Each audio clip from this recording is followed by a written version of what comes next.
Good evening and welcome, everybody. Thanks for joining us this evening for this public hearing on this beautiful Tuesday night. This is a public hearing for an EGLE application received to excavate escaped lime material within a wetland area surrounding Mirror Lake. My name is Ryan Blazik. I'm with EGLE's Environmental Support Division. I'm just going to be helping to moderate the public hearing tonight. As moderator, just have a couple things to go through before we get rolling. First thing is the agenda. This is what our agenda is going to look like for tonight. Going to start off with the introduction. That's what we're doing right now, and this is our agenda. So we're going to couple quick things that you should be aware of. Is we're going to start off with an informational session.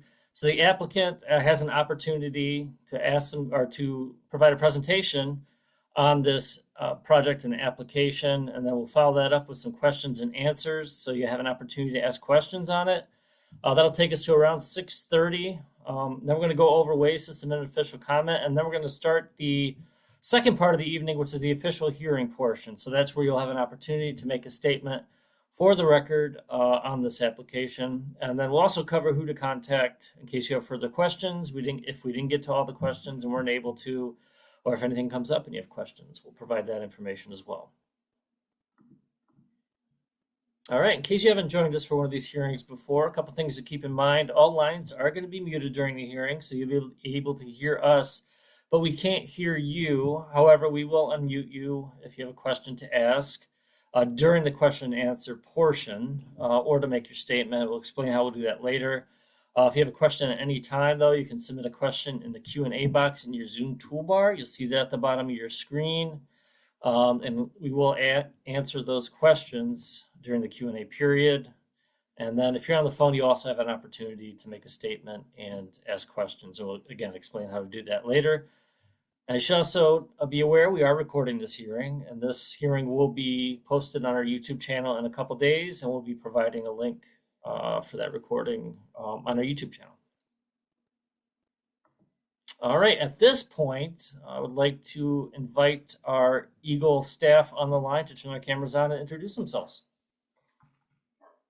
Hi, my name is Chet Hipshire. I'm with the Grand Rapids District Office. I'm going to be the hearings officer for this public hearing on the removal of approximately 8,000 cubic yards of escaped lime from wetlands around Mirror Lake. And I'm Audrey Kirk. I'm the district supervisor in the Grand Rapids District Office. My team administers 6 different environmental protection statutes in 9 counties. All right, thank you both for the introduction and for being here tonight for this hearing. We're going to roll right into the informational session. So it looks like we have 3 representatives who are going to be on the line to present information on the project. Sathya Yalvigi, George Gregory, and Chelsea Lawton. We are going to unmute you on our end. I have your slides here, so if once you're unmuted, you're welcome to begin, and then you can just let me know when to change slides. And then also, if you could keep the presentation like 10-15 minutes so we have some time for questions, that would be great.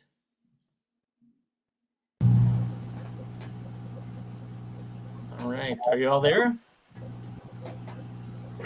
This is George. Can you hear me? Yep, we can hear you, George. All right. This is Chelsea. Sorry. Hi, Chelsea. Sathya, are you unmuted? It looks like Sathya is on our end, but I'm not hearing her. Him. Them. Yeah.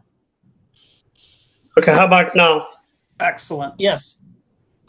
Okay, so I'm Sathya Yalvigi. I'm the senior project manager for Chemours, and I've been managing the Montague, Michigan corrective measures, correctives, and the remediation at Montague for about 12, 13 years.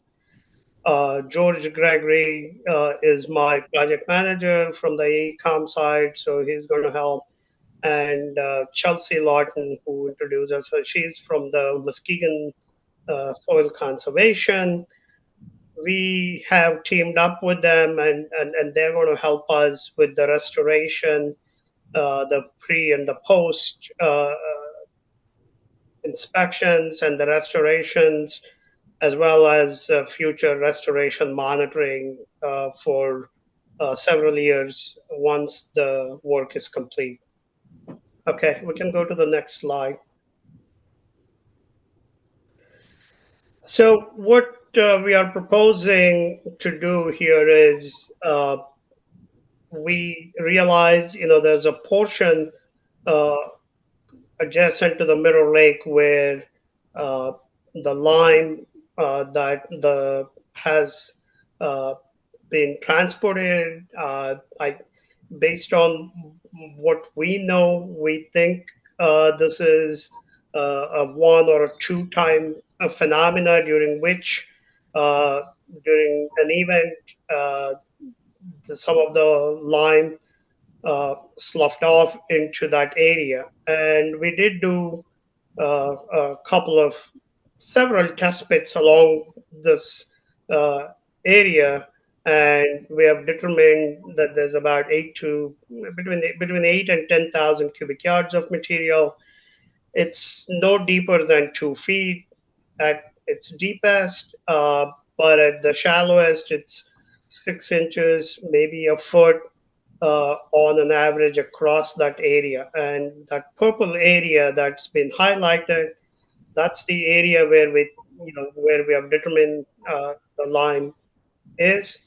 And the plan is to use large, long reach excavators. We have talked to 2 contractors. They both have given us the same plan. And once the permit is issued, we'll be picking one of the contractors, and they would come and do this work. And the idea here is to remove this pile and take it back to the larger pile where it's a stockpile area. There's already lime there, and this would be stockpiled on that. And there's already a protective berm around it, so that and what we also intend to do is right at the base of the lime pile, reconstruct the berm that's there and make it much more stronger to stop any future lime running into this area. And then once that's done, I think then, Chelsea, who I will let her go through a few things. Even before the excavation is done, they would have done some pre-excavation studies, and then they would do the post-excavation studies, and they have a plan with the plantings and other things. So, Chelsea, if you can go through, that would be good about the restoration plan. Sure, I can do that. There's a next slide. Next slide. Yeah. Yeah, the next slide.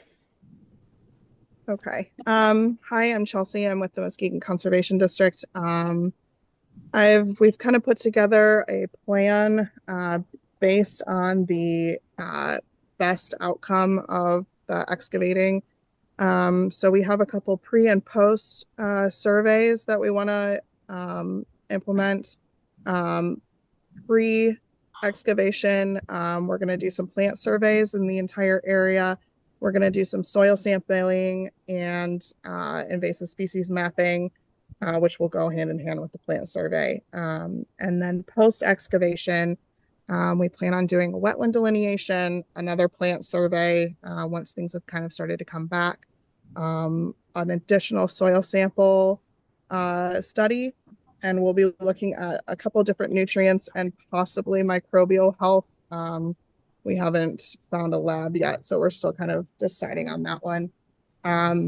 We'll do a hydrological assessment, an additional invasive species mapping, again, that goes hand in hand with the plant survey, and then possible depth of refusal to see just how much of the mucky, marshy material is there. That one's still kind of up in the air as well. After we've kind of gotten all of that done, we will be going in and doing some planting, and we're doing some wetland species in what will hopefully be the wet area that comes back. And we'll be planting around the edges as well. So we'll have aquatic plants, we'll have perennial plugs, native perennials, and then some native seedlings as well. This is all based on plant species were based on once excavation is complete, that water will be there. So this whole plan is kind of up in the air until we know exactly what the property is going to look like post excavation. We've come up with a 10-year monitoring plan that is very heavy in the first 2 years and then kind of tapers out from there. That'll be looking at plant community establishment, invasive species control, and just seeing if we need to be planting more in some areas. And that's 10 years. Okay. Thanks, Chelsea. And, just as I think we have been working with Chelsea and her team. We have done spring and fall habitat surveys. We have also, had them do the baseline assessments of the area that's further south of here, not in the Mirror Lake, but the other property. So we have a good working relationship with Chelsea and her team, and we thought this was the appropriate way to get them engaged early, and then get them involved early so that they can come up with the best restoration plan. I think that's all. George, did you have anything to add? No, the only other things that we had kind of said was, well, we have some other information, but that was just background that we didn't really need. So I think that sums up the plan for removing the lime that is on that past habitat, some of which, based on old photos, some of that area was lake and some of that area was above water level. So that'll be something that Muskegon County will determine as to what needs to go where after it's removed. Okay, thank you. That's it. Thank you.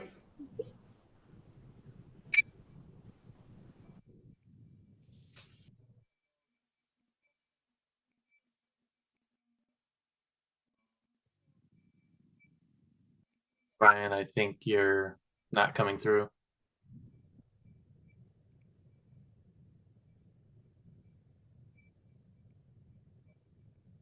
Hey Ryan, we can't hear you if you're trying to talk, just so you're aware.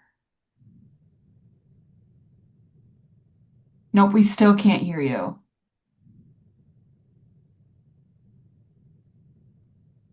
So while Ryan works on his audio here a second, my name is Caitlin DeVries. I'm also with EGLE's Environmental Support Division, just helping out on the back end. Ryan, feel free to jump in if your mic is working again, but we're getting to the question and answer portion. So on the screen here, you can see the ways that you can ask a question. You can type those questions into the Q&A box in the bottom of your screen. You can also click on the raise hand icon. That will raise your hand and we can unmute you so you can ask your question verbally, or you can type #2 to raise your hand. So I do see a hand raised, but I'm going to check with Ryan on his audio here to see if we can hear him yet. No, still can't. Okay. Oh, right there. We can hear you now. You can hear me now? Yes. We can. All right. Just let me know if it acts up again. Thanks for covering for me, Caitlin. Yep. So we'll go through this and hope we don't have any more audio issues. So the way we'll do this is if you have a question, you can either type in the Q&A box or raise your hand at the bottom of your screen. Or if you're on the phone, you can select #2, the pound sign, and then 2, and that will raise your hand in Zoom. And we'll call on you using the last 4 digits of your phone number. And then we'll kind of go back and forth between the Q&A box and the raised hands. And it looks like I've got both. I'm going to start with some questions in the Q&A box. So the first question is, how will the excavation impact the surrounding area? I think for that one, I don't know if Salvia or George would be best. I know that they have a um, road trail that already leads down to that area, so I wasn't expecting to see a large or any impact outside of the dredge locations. But Salvia or George, feel free to add to that.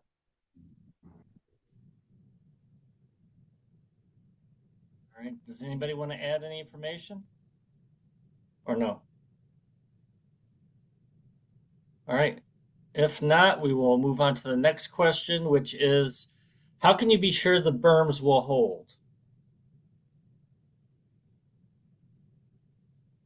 For that, I would probably send that to Savvy. I've not seen plans that's outside of our regulation for our office anyway. Okay. Can you hear me? Yep, we can hear you. Okay. I think, to the previous question, I think Chad was absolutely correct. There is already access road that leads to that area, so we can use that, so there would not be any further impact. And once we get there, we plan to use long range, long reach excavators, so that, and if it is hard enough, if it can hold, the idea is to start from the far end of that and then work our way back towards the pile, to minimize any.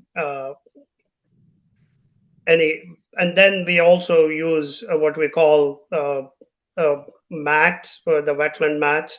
That would minimize the impact on anything where the equipment sits on these mats. So that's that. And then in terms of the berm, I think what we have seen is there is this, whatever the event that led to this happened quite some time back. It was not the superficial erosion that caused it, was an underneath, like, bottom of the bottom of the pile is what gave away. But and there is actually a berm right now that's working, but we will make sure, we will engineer and come up with a berm that's quite that is going to be sufficient to, even if there is any slight slough off or anything sliding down, it would be captured behind that berm. And then we are also planning to have a little bit of a riprap on the side as a protection, so that it would keep the berm in its shape and slope, so that nothing gets past that berm. So I'm going to go read one more question, and then I'm going to go to the raised hands. Please describe the projected timing of the plan. When will it begin and when will it be complete? I would defer that to Savia too. Once, if this is permitted, I'm not sure what their timeline is for signing contracts with teams. Yeah, we already have a contractor in place, because they have visited the site. We wanted them to be ready. And Chad, once the permit is issued, we do want to mobilize within a quick succession. The only thing is, right now the lake levels are pretty low, so this area is pretty dry. So if those situations continue, we would mobilize as quickly as possible, and we think it's going to be about a 3 to 4 week kind of effort, counting everything. But then again, don't hold me to that, because we are dependent on weather conditions too. So that it's not a huge effort, in the sense it's not going to be months and months of it. Once the permit is issued, and if the weather conditions are favorable, we intend to get this thing done very quickly.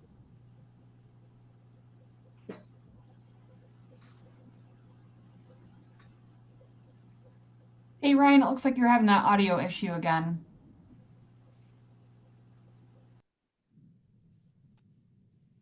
Nope, Can we you hear me? still can't hear you. Nope, there we go. Right Okay. there. All right. So what I think I will do is I'll try to switch my microphone while we go to this next question. So we're going to start with Beth Y, and then after Beth, we're going to take a question from Marissa McGlue. And you may have missed this before, but we're going to save any statements for the statement period, which will be in a little bit. So we're exclusively taking questions now. So Beth White, looks like you're unmuted, and you can. All right, it looks like maybe Beth. Yep, you're unmuted. You can ask your question when you're ready. My question was, I thought he indicated that this lime deposits are going to be excavated but remain on the property, and is it going to remain as high as a pile? Because even with a large berm around it, it's going to spread by the wind. So I don't see where that's remediating the issue.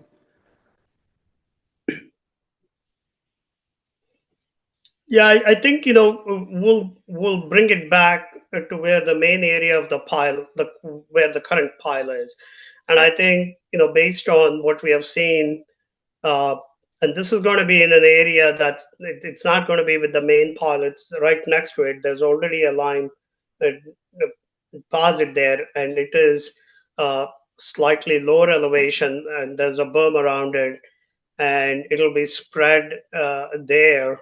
And we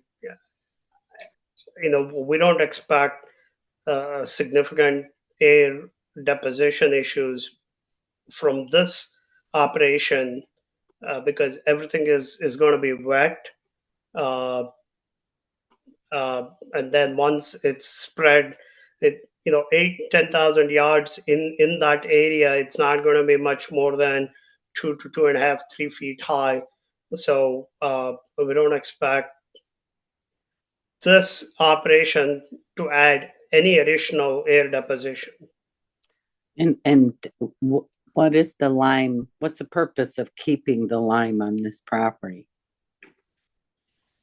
There's already 700,000-800,000 tons of lime are on the property, and we are working with somebody who's taking slowly but surely anywhere from 8 to 10,000 tons a year for out of the property, and this will be added to that, and then as and when the time comes, this lime would also be going off-site. So, and how many tons of lime are there, and how many tons will remain there till you excavate it off the property? I would say there's about 500 to 600,000 tons of lime on site there, and this is just adding another 8,000 tons right next to it. But so, like I said, the person or the entity that's helping us take lime out, it's slow. I understand that. They are taking about anywhere between 8 and 10,000 tons a year out. So disappointing.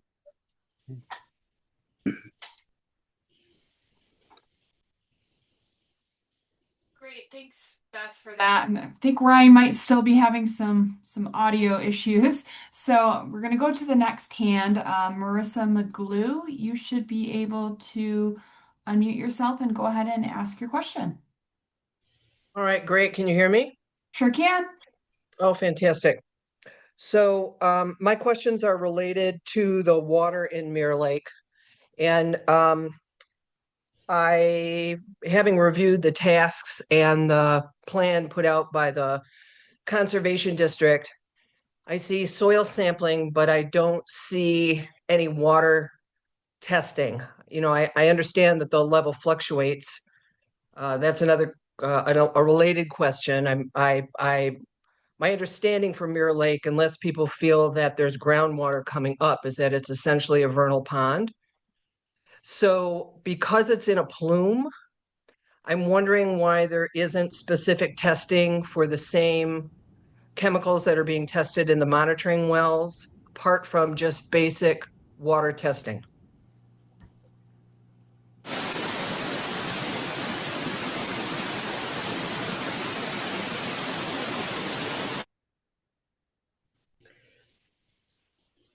Sorry about that. I think Chad or Satya, can one of you guys answer that question? George, Yes, I can speak to that. The groundwater plume, from a map view, the groundwater plume is underneath the area that has Mirror Lake. But we've Correct. sampled shallow wells and found that the plume is not present in the shallow water. What's happening is, because of the interceptor well system that exists and has existed, it is drawing the plume down to where those wells are screened. And so the water is not, it's not short circuiting through Mirror Lake.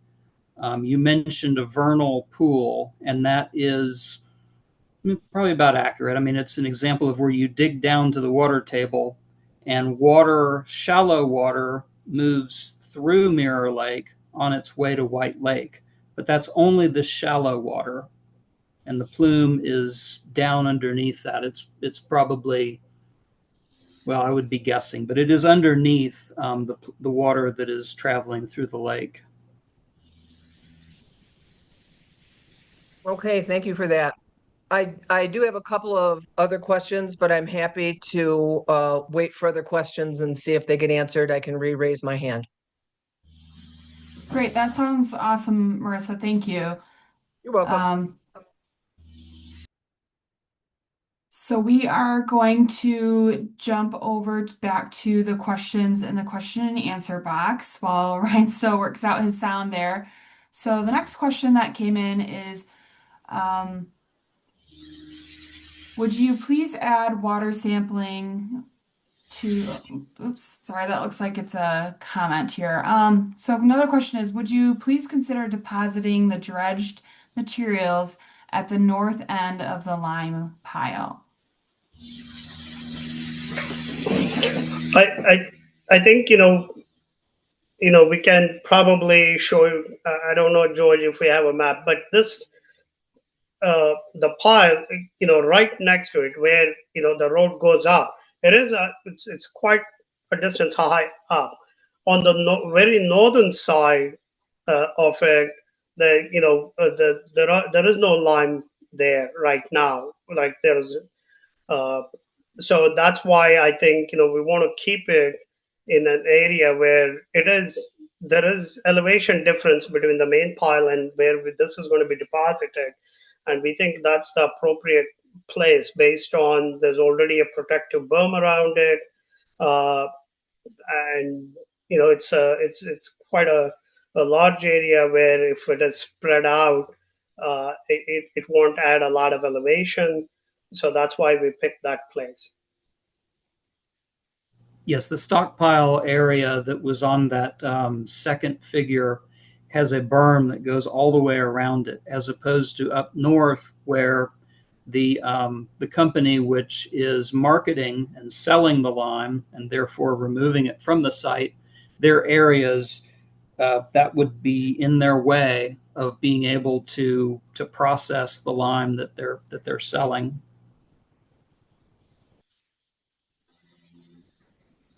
Great, thank you. All right, I'm going to move on to another question coming in here. So the question is, how did the lime get there? Who put it there?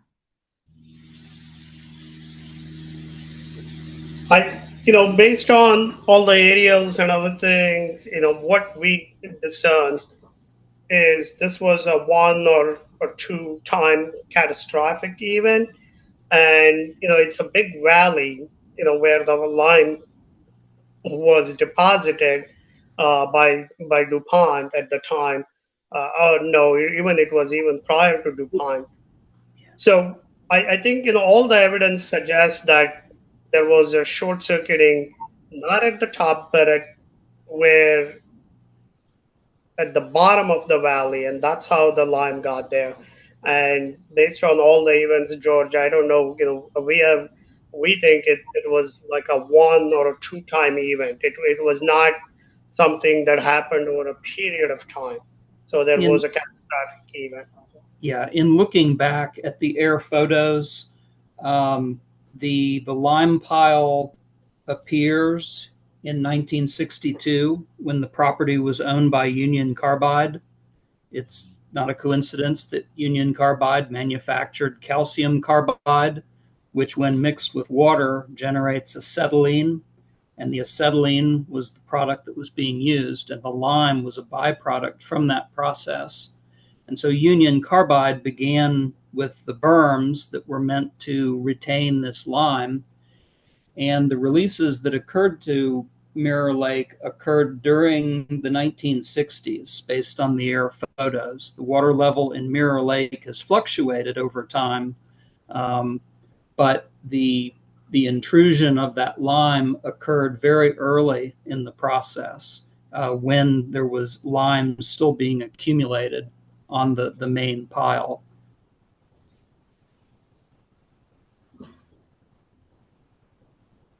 Great, thank you for that that answer and that question.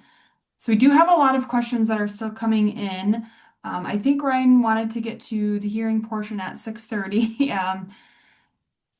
So we are going to get to one more question and then transfer over there. And if we haven't gotten to your question, we will be able to get back to those. Staff or consultants will be able to get back to those because you have your info. But the last question I want to get to, if I can bring it back up here, I just moved it on there, is what impact will the excavation have on Mirror Lake? We'll do that as our last question, and then I see Ryan's back on before we jump over to the hearing portion. We don't think there would be any impact to the current Mirror Lake. Chad, I don't know if you have more, but I think what we believe is removing the pile will only expand the Mirror Lake, and if the water lake, depending on the lake levels, we do expect a larger Mirror Lake, for the lack of better term, versus any impact on the current Mirror Lake. Yeah, I would expect that the removal of the lime surrounding Mirror Lake would be a beneficial impact for the lake itself. But again, the conservation district will be conducting it. They'll be working there for 10 years after the work. So hopefully that is exactly what will be. Like I said, I would imagine that removing that lime from around there would be a positive for the lake.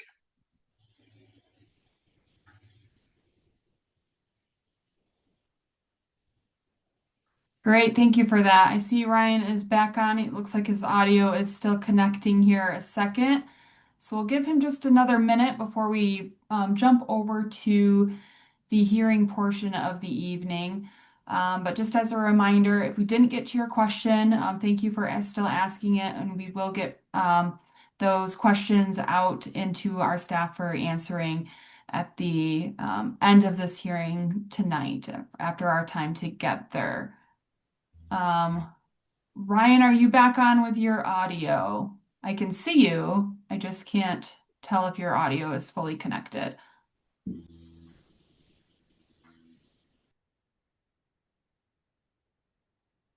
It doesn't look like Ryan's audio is fully connected, but I think we are ready to move over to the hearing portion of the evening. Chad, I'm going to turn it over to you for the official hearing portion while Ryan is still connecting, since you're our hearings officer. Okay.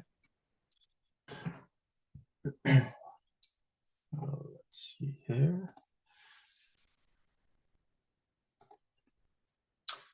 So good evening, ladies and gentlemen. My name is Chad Shire. I am the district representative of the Water Resource Division of the Michigan Department of Environment, Great Lakes and Energy, also known as EGLE. I will be serving as the hearing officer for this public hearing on EGLE submission number HQ5, Q2, B4, HD, RRJ. With me tonight is Audrey Kirk, the Water Resources Grand Rapids District Office Supervisor, and Ryan Blasek, the Water Resource Outreach Specialist from the Lansing District Office. To describe how this is going to work tonight, we'll begin with some background information about why we are here tonight. I will then describe the purpose of the hearing and how your comments will be used. Following that, I will outline the procedures under which we will take your comments and then describe what will happen after tonight's hearing. It will then be time for you to provide comments, and we will spend the majority of the time tonight listening to those comments. At the end of the hearing, I will read the closing statement. By way of background information, the Water Resource Division is responsible for administering a variety of programs that help protect inland lakes and streams, wetlands, floodplains, sand dunes, and the Great Lakes. These programs regulate certain activities such as dredging or filling a lake, stream, or wetland, constructing a dam, constructing a marina, placing shore protection or constructing docks, and building in a designated critical sand dune area, wetland, or floodplain. The law governing those responsibilities is the Natural Resources and Environmental Protection Act, 1994, PA 451 as amended, also referred to as Act 451. We are here tonight because Sathya Yalvigi has proposed the following: to excavate escape lime for the wetland area around and at the edge of Mirror Lake, totaling approximately 8,000 cubic yards, which approximate to 2.5 acres. In order for a permit to be granted, EGLE must find that the proposed activities described in the public notice meet certain criteria set by Part 301 Inland Lakes and Streams of Act 451. In general, we must consider the effect of the proposed project on the stream and wetlands. When reviewing the application for permit under the provisions of Part 301 of Act 451, EGLE is charged to make the following considerations as required by Section 301.06 of Part 301. The department shall issue a permit if it finds that the structure or project will not adversely affect the public trust or riparian rights. The department shall not grant a permit if the proposed project or structure will unlawfully impair or destroy any of the waters or the other natural resources of the state. When reviewing an application for permit under the provisions of Part 303, Wetlands Protection of Act 451, EGLE is charged to make the following indications as required by Section 303.11 of Part 303. The permit for the activity listed in Section 303.04 shall not be approved unless the department determines that the issuance of a permit is in the public interest, that the permit is necessary to realize the benefits derived from the activity, and that the activity is otherwise lawful. A permit shall not be issued unless it is shown that an unacceptable disruption will not result to the aquatic resources. A permit shall not be issued unless the applicant also shows either of the following: the proposed activity is primarily dependent upon being located in a wetland, and a feasible and prudent alternative does not exist. The purpose of tonight's hearing is to give anyone interested in this application an opportunity to provide information that EGLE can use in making the decision whether or not to issue a permit. Please recognize that EGLE can only use the information you provide if it relates to the criteria that EGLE must use in making a decision. Some of you may simply want to express your support or opposition to the project. We will be happy to make note of your position, but please understand that EGLE is by law not allowed to base our decision on whether or not there is widespread support or opposition to the project. In just a moment, I will outline the procedures we will use for taking your comments. But before I do so, I need to mention that the notice for this hearing was published on MLive in the Muskegon Chronicle on Sunday, May 11th, 2025. As we discussed at the beginning of the informational session, if you have a comment to provide, raise your hand in the Zoom toolbar. To ensure that the hearing is conducted in a fair manner, we will follow these steps. First, the applicant and/or their consultant has already had an opportunity to describe the proposed project. Second, we will then call on those who have indicated in their registration that they would like to speak. After that, we will call on all those that raise their hands in their Zoom toolbar that they would like to make a comment if they haven't already been called upon. As a reminder, if you are participating in this hearing via telephone only, follow the directions of the moderator on how to identify that you would like to make a comment. You may also submit your comments to EGLE via My Enviro portal, email, or US mail. When all the comments have been completed, we will ask if anyone else would like to make a statement. When your name is called, your microphone will be unmuted. As you begin your comments, please state your name and any group or association you may represent. Each person will be given 4 minutes to make their comments. We will indicate to you when you have a minute left. Please begin wrapping up your comments and end within the allotted time. If need be, we will indicate when your time has ended. I ask that we all be courteous and respectful to one another tonight. Please also recognize that EGLE staff is here tonight to provide a fair opportunity for you to express your comments on the proposed project and to listen to those comments. This hearing is being recorded, and your comments will be part of the information EGLE will consider in making its decision on whether or not to issue a permit on the proposed project. The public comment period for this public hearing is open for 10 days from the date of this hearing, ending on June 6, 2025. Additionally, information and comments submitted in writing during the 10-day public comment period will also be considered in EGLE's decision. Following the close of the public comment period, EGLE will make a decision to either issue a permit for the project as proposed or with modifications, or send a letter of denial. You may find out what the decision is by checking the EGLE My Enviro portal website and searching for the application number HQ5Q2B4 HDRRJ. Thank you for your attention. We will begin calling the names of those who have indicated that they would like to make a statement. All right, thank you, Chad. I'm calling in by phone, so hopefully this is working better. If so, can you give me a thumbs up? All right, excellent. Yeah, thanks for your patience, everyone. As Chad mentioned, we're going to start with the people who indicated they want to make a comment when they registered. I have 2 names on the list. Once we get through those people, we'll go on to anybody else who would like to make a comment. You can just raise your hand in Zoom by either selecting #2 or clicking the raise hand icon.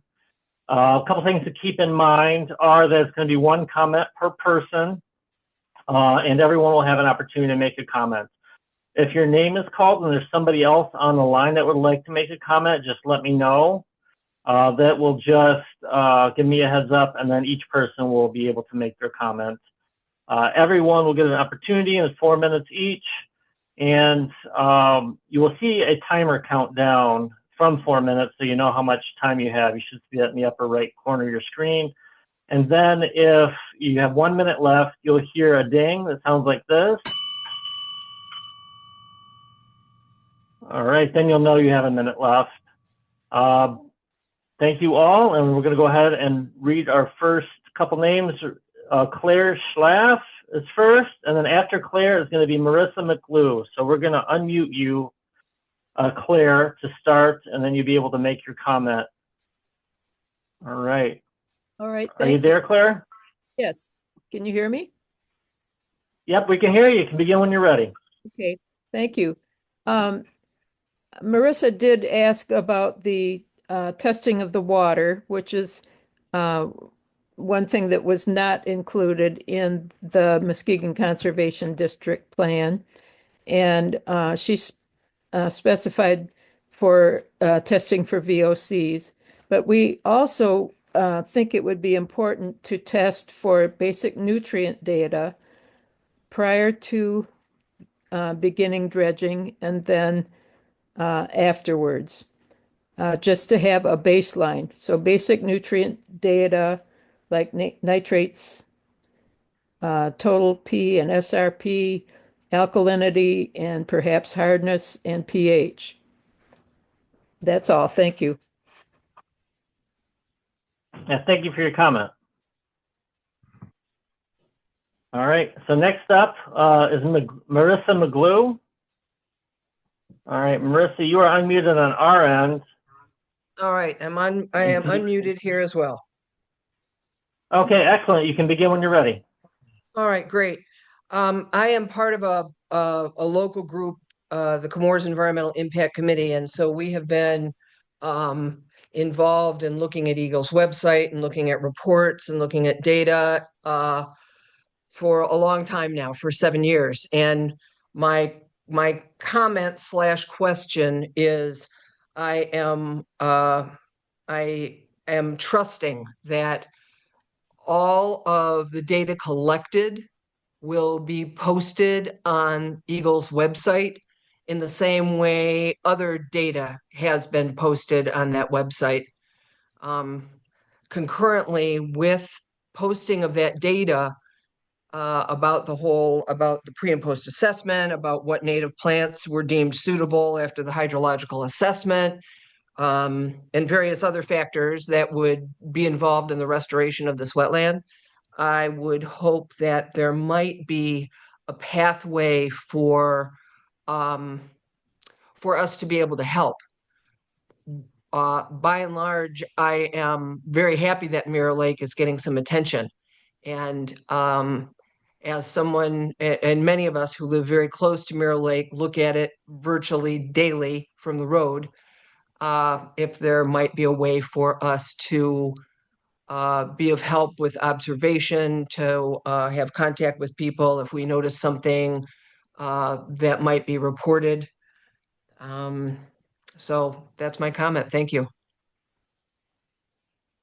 Yeah, thank you for your comment. All right, those are the only 2 people on my list, so we're going to go to raise hands. So if you have not made a comment yet, feel free to raise your hand and we'll call on you. And if you're on the phone, you can select #2. That will raise your hand in Zoom, and then we'll call on you using the last 4 digits of your phone number. So first up is Bruce Froelich. Are you there, Bruce? Oh, you're unmuted on our end now. I think I'm audio connected to you now. Yep, we can hear you. A few minutes ago, I thought I heard that the much slower, the 8,000 to 10,000 tons a year was going to be allowed to continue rather than a more thorough removal on a much quicker timeline. And I'm puzzled why the law would allow that private 8,000 to 10,000 of removal per year to continue. I do the math. If it's 10,000 a year and you've got 580,000 there still, that's going to take 58 years, almost as long as this problem has already existed, which is roughly 60 years. So can't the complete removal of the lime be prioritized over that much slower process? Thank you. Yeah, thank you for your comment.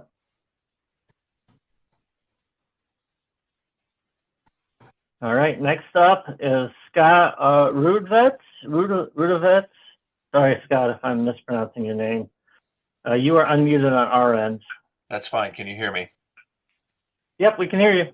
I'm afraid Bruce kind of stole my thunder, and I'll be maybe redundant to what Bruce said, but I did the math on the comment that was made earlier that there's 500 to 600,000 tons of material in that valley, and it's being removed at a rate of 8,000 to 10,000 tons a year. So it's going to take somewhere between 50 to 75 years to remove all of that lime.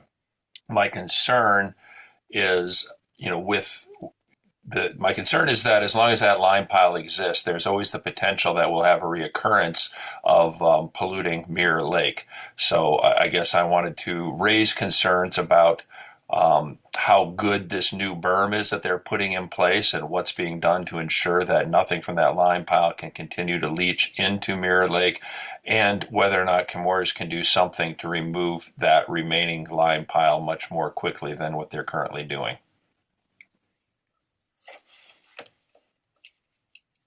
All right, thank you for your comment.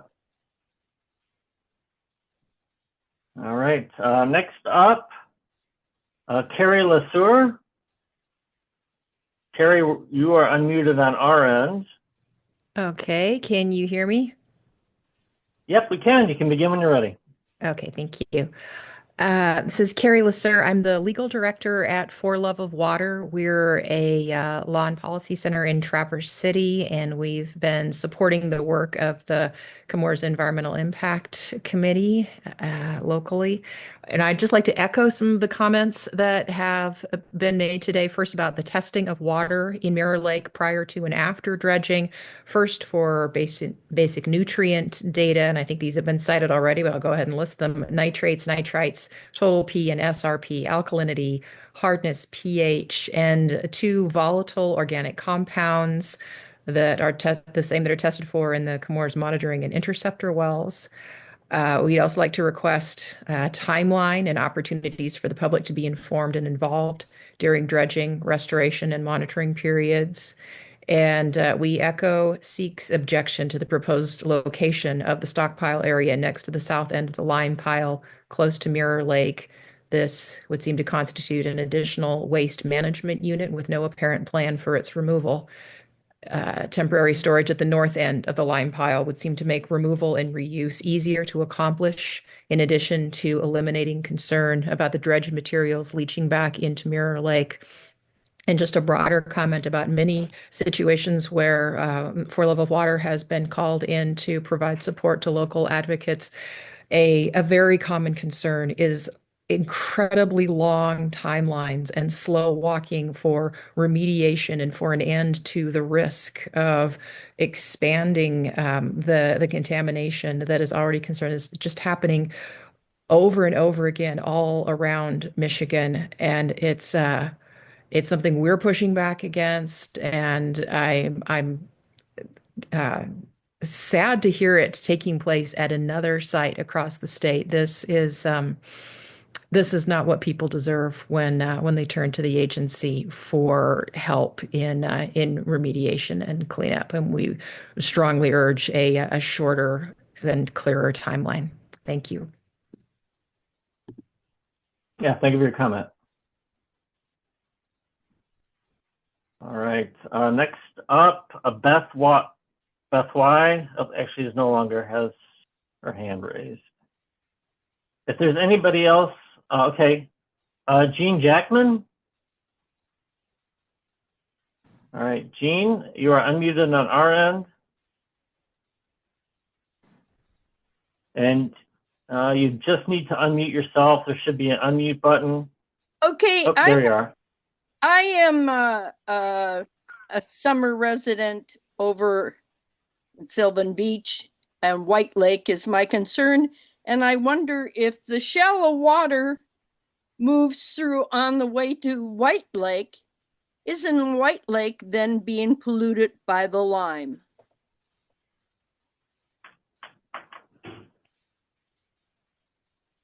All right, Jean, we're just taking comments right now. I'll provide. My comment is that I'm concerned when I hear that. Okay. Statement. Okay. Yep, that's fine. I just want to make sure you're aware that we're not going to be able to answer any questions at this point. Yep. Thank you for your statement. All right. Is there anybody else out there who would like to make a statement tonight for the record on this application and project? You can raise your hand using the raise hand icon at the bottom of your screen if you've not yet made one, or select #2 if you're on the phone. All right, so it looks like Margot Haynes. Margot, we're going to unmute you, and then you can begin when you're ready. Can you hear me? Yep, we can hear you. Okay. When I ask a question about the berms, I wanted to know how the berms were built to guarantee that they wouldn't collapse or leach. And I never got any detail about that from the person answering questions. There was just general discussion about the berm around the lime pile. I want to know what the berm consists of, what its expiry date or how long it's good for and why. And, you know, if you're counting on the berm to protect the environment and Mirror Lake, we ought to know a lot more detail about what is in the berm than was presented. Thank you. Yeah, thank you for your statement. All right. Is there anybody else who would like to make a comment who hasn't made a comment yet tonight? And I should mention, well, we'll give a couple more seconds. And while we're waiting, the next part that we'll go through are the other ways to make a comment again. And then I'll be providing Chad's contact information in case you do have additional questions. It sounds like there may be some out there. We'll be providing Chad's information. And then we'll wrap things up for the evening. So I'm still not seeing any other raised hands. All right, so we're going to go ahead and close out of this hearing part. Thank you all for making those statements. Chad, would you want to read the closing statement for us tonight? Yeah, so thank you for your comments and cooperation. We appreciate your interest in the proposed project and that you took time to be here tonight. As indicated at the beginning of the hearing, you may submit additional written comments until June 6, 2025. Following the close of the public comment period, we'll consider all comments received to make a decision on the proposed project. Just to remind those that may still want to submit a comment, comments can be submitted via MyEnviro portal, email, or US mail. The hearing is now closed. Thank you again. All right. Yeah, thank you, Chad, for reading that. I'm just going to go through quickly the other ways to make a comment in case you didn't want to make a comment tonight or you have something to say after the hearing. You can make a comment through MyEnviro, submission HQ5, Q2B4, HDRRJ, and we're putting that link in the chat. By mail to Chad Hipshire, HIPSHIER, at the Grand Rapids District Office, Water Resources Division, P.O. Box 30458, 525 West Allegan Street, Deborah A. Stabenow Building, Lansing, Michigan, 48909-7926. The comment period for the public hearing is open for 10 days, and so it'll be closing on June 6th. All right, and then as promised, here's Chad's contact information, and Chad can be reached at 616-260-7271 or by email at hipshierc@michigan.gov or michigan.gov. All right, and that about wraps this up. But first, before we close out, Audrey, any closing comments for us tonight? Yeah, thank you, Ryan. I just wanted to thank everyone that tuned in by phone and online just for joining us for this public hearing. Your comments are greatly appreciated and your statements are very appreciated. So thank you very much for being here tonight. Yeah, thank you, Audrey, and Chad, and all of our speakers, especially to Caitlin for stepping in there and while I was working through those audio issues, and to all of you for being part of this process and being part of this hearing tonight. I hope you all have a great rest of your evening, and thanks again for being part of it. Last thing I want to say, though, is just a reminder that this was recorded and it'll be posted on EGLE's YouTube channel in a couple days in case you would want to forward it on or watch it again. So thank you very much. Have a good night.